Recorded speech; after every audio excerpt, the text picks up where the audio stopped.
préfères le vinyle ou est-ce que tu préfères le CD? Si tu préfères le vinyle, tu diras que c'est meilleur. Si tu préfères le CD, non. C'est différent. Le son est différent parce que la perception est différente. Le vinyle a une plage de dynamique, comme je disais, moins importante que le CD.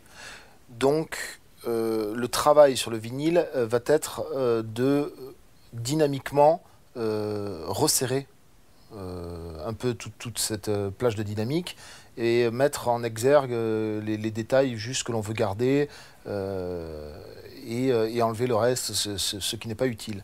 Donc forcément, on va pouvoir travailler sur des titres à les rendre dynamiquement plus intéressants. De plus, dans le vinyle, on n'a pas cette contrainte du 0 dB, puisque c'est une gravure mécanique, c'est de l'analogique.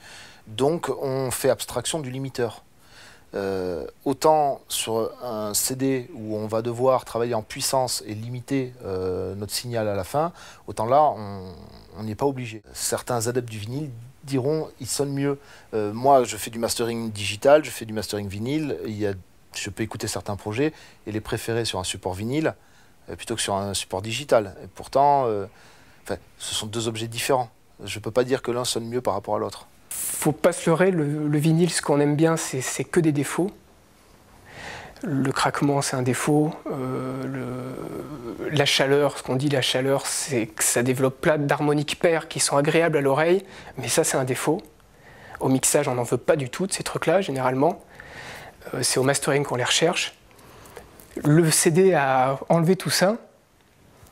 C'est pour ça qu'on est taxé de son froid et tout ça, mais c'est juste, c'est pas froid, c'est que c'est vraiment la sortie du studio.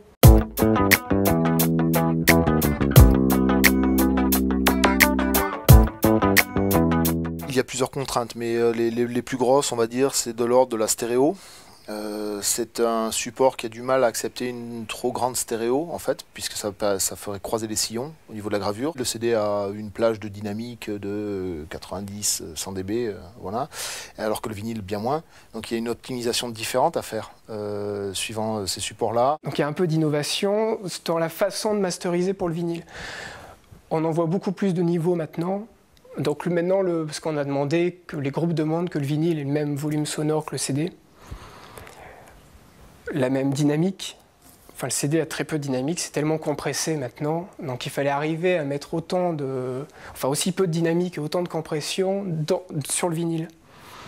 Donc maintenant, les diamants, le support des diamants a été un peu changé, on en voit plus de volume, le poids, même le liant dans le PVC a aussi un peu évolué. Tout a un peu évolué comme ça pour pouvoir encaisser vraiment le volume et les fréquences qu'on demande, parce que maintenant, le moins de groupes, on met plein de subs dans la basse, on aime bien là, les kicks qui sont énormes. Dans les années 70, les kicks, ils n'étaient pas comme ça.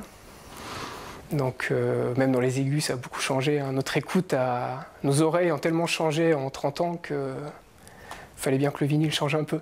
Mais c'est la façon, en fait, c'est ce qu'on en voit qui a beaucoup changé, plus que le